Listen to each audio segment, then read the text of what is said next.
Today we're going to be talking about the fastest route to attracting a specific person. Now this could be anyone. This can even be someone that has rejected you on a number of occasions. It could be someone who you just simply have your eye on that you've never met before. It could be someone who broke up with you. Any of these situations will apply. But when you're trying to attract that special someone, you're looking for fast results. Like, you don't want to be waiting around. You want to see some results right now. Well, I'm going to help you out with some tips and tricks to get you there the fastest. And this will especially help if you have been at this for a while and not getting the results that you want. Okay, so if you'd like to learn more about me, read my story. I am someone who has transformed their entire life through these techniques. This all comes through personal experience, and you can learn more about me at studywithveronica.com. Okay, so manifesting a specific person, attracting someone to love you, to prioritize you, to call you every single day, to want to make grand displays of affection, like shout outs on social media, telling their friends and family that they've met their soulmate. You want this. You want to be that person. You want to be the one that is receiving this affection, this attention. How do we get there? How do we do this fast? Well, tip number one, less is more. When you are trying to manifest something, it is great to do a technique, maybe one technique every day. I would not recommend doing techniques for hours on end, and in between doing these techniques for hours on end, binge watching videos that have to do with attracting a specific person or manifesting a specific person. Again, less is more. So while those videos can be helpful, they can be encouraging, they can be knowledgeable, you want to balance your time. So for every specific person video that you watch, I want you to promise yourself to watch 2 other videos that are completely unrelated to the law of attraction, to this person, but rather are just related to fun things that you like. Less is more.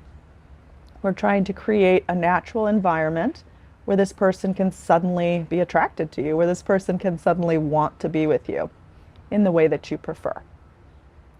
Not in the current way that maybe they're ghosting you, maybe they don't give you the time of day, maybe you are still stuck in a very painful rejection. So less is more. We definitely want to be very mindful about how much time we spend on this.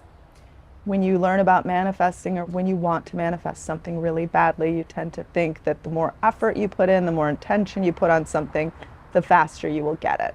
And that's not the case at all. You actually will push it away if you try too hard. If you put too much pressure on this, you will inevitably push it away from you, and during the process you will feel awful. We want to feel good.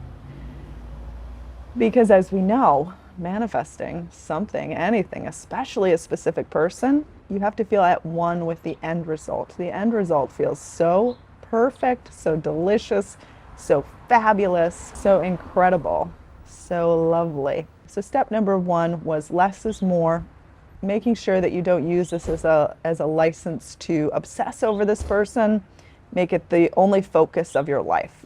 Because if you do, you're not in the end result, you're not going to manifest, you're just going to manifest more want and less having. Okay, step number 2.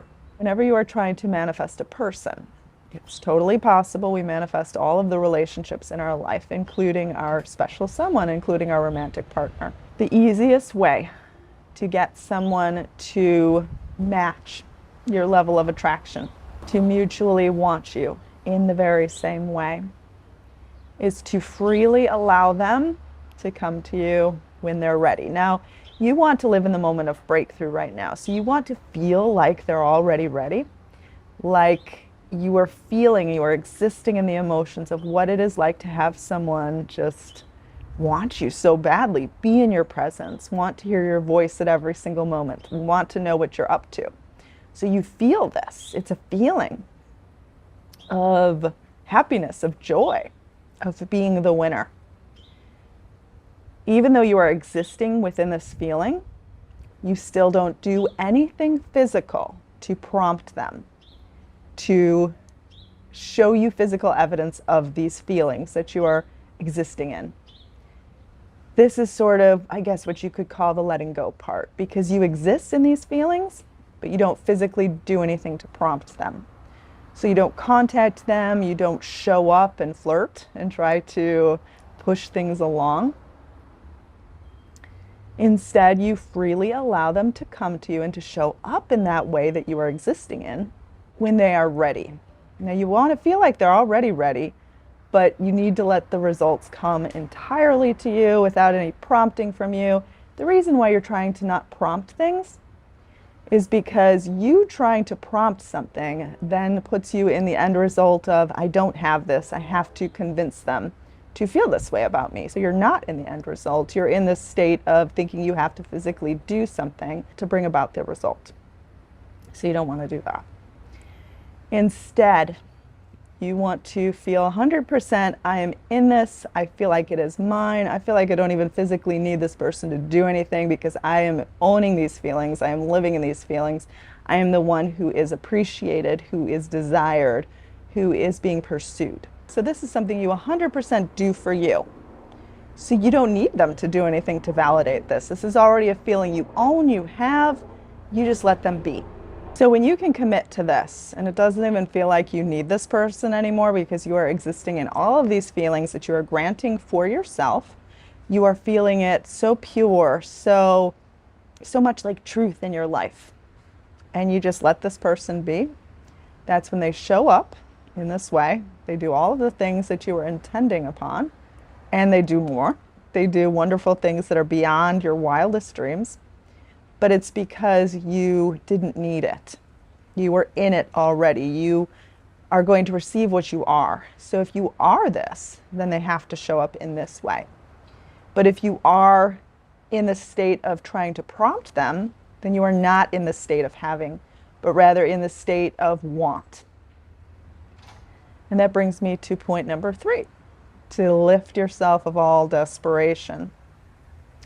To realize that you want to have this person desire you because it's going to be a wonderful addition to your life. I stress addition.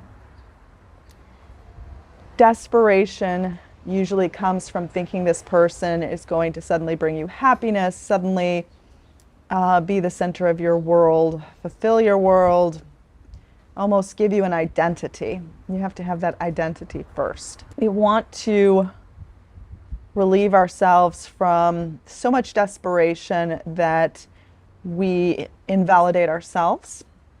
You want this person to desire you, you want this person to want you in the same way. Well, you can't be desperate for it. You have to have a full life. That is, again, the end result. The end result means that you are living your wonderful life. You are maybe working on things that need to be worked on, but you are not in desperate need of anything. You have it, you own it, you love who you are, at least you are trying to love who you are. You're trying to make the most of all of your relationships, your work situation. You know, you are just doing your life for you. Desperation means that you need this person to be your life. So take a real good look at this step, because this step is so much overlooked. And then people wonder why this person stays away. They stay away because they can sense that you are trying to make them the answer to your prayers. And that's not a good feeling. Like, you can't be someone else's entire world. Like, someone else can love you in a wonderful way, but to have to fulfill a hole in someone else, like, no one wants to do that. You don't want to do that for someone else. That would feel awful. So lifting yourself from desperation, lifting yourself from having to have this or else you will be miserable. Really check yourself on this, work on this. This is like the most important step to having this happen fast. Okay, so I'm Veronica. Thank you so much for joining me today. I'm in New Orleans, lovely city, one of my favorites, at the Marigny Manor House. I'm so happy to be here. Subscribe. Hit the bell icon, like the video, leave a comment below. Join me on Instagram, download my app. There's many things you could do. I hope you have a wonderful day, most of all. And may all your dreams come true.